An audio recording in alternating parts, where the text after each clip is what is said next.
Munnar ஹைரேஞ்ச் club அருகே 88 லட்சம் ரூபாய் செலவில் அமைக்கப்பட்ட தொங்கு பாலம் திறப்பு விழாவிற்காக 6 மாதங்களாக காத்திருக்கிறது. இணைப்பு சாலையின் வேலைகள் நிறைவு பெறாததுதான் பாலத்தின் திறப்பு விழா நடத்த தாமதமாவதாக புகார் எழுந்துள்ளது. பாலம் எப்போது திறக்கப்படும் என்ற எதிர்பார்ப்பில் இப்பகுதியில் உள்ள தோட்ட தொழிலாளர்கள் உள்ளனர். 2018 மழை வெள்ளத்தில் சேதமடைந்த நடைபாலத்திற்கு பதில் பழைய மூணார் சொக்கநாடு மக்களின் பல வருட கோரிக்கையை தொடர்ந்துதான் ஹைரேஞ்ச் கிளப்பின் அருகில் புதிய தொங்கு பாலம் அமைக்கப்பட்டது. பாலம் நடைமுறைக்கு வருவதோடு பழைய மூணாரிலிருந்து மூணார் டவுனுக்குள்ள பயண சிரமத்திற்கு தீர்வு காணப்படும் என்றும் பொதுமக்கள் எதிர்பார்த்துள்ளனர். ஆனால் வேலைகள் நிறைவு செய்து 6 மாதம் கடந்தும் பாலம் திறக்கவில்லை.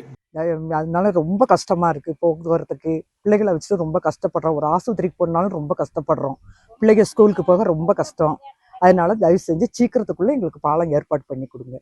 9 வருஷமா நாங்க பாடுபடுறோம். ரொம்ப கஷ்டப்படுறோம். சுத்தி போறதுக்கு எங்களுக்கு ஆட்டோவுக்கு அவ்வளவு பைசா கொடுத்தாலும் முடியாது.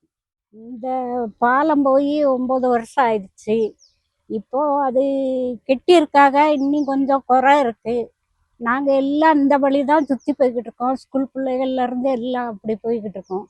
அதை கொஞ்சம் சீக்கிரமா செஞ்சு கொடுத்தாங்கன்னா எங்களுக்கு ரொம்ப உபகாரமா இருக்கும். பாலத்துக்கான அப்ரோச் சாலையின் வேலைகள் நிறைவு செய்யாததே முக்கிய தடையாக உள்ளது. டீன் குரியாகோஸ் எம்பி அனுமதித்த 73 லட்சம் ரூபாயும், முன்னாள் பஞ்சாயத்து உறுப்பினர் மணிமொழி அனுமதித்த 15 லட்சம் ரூபாயும் உட்பட மொத்தமாக 88 லட்சம் ரூபாய் செலவில் தொங்கு பாலத்தின் வேலைகள் நிறைவு செய்யப்பட்டது.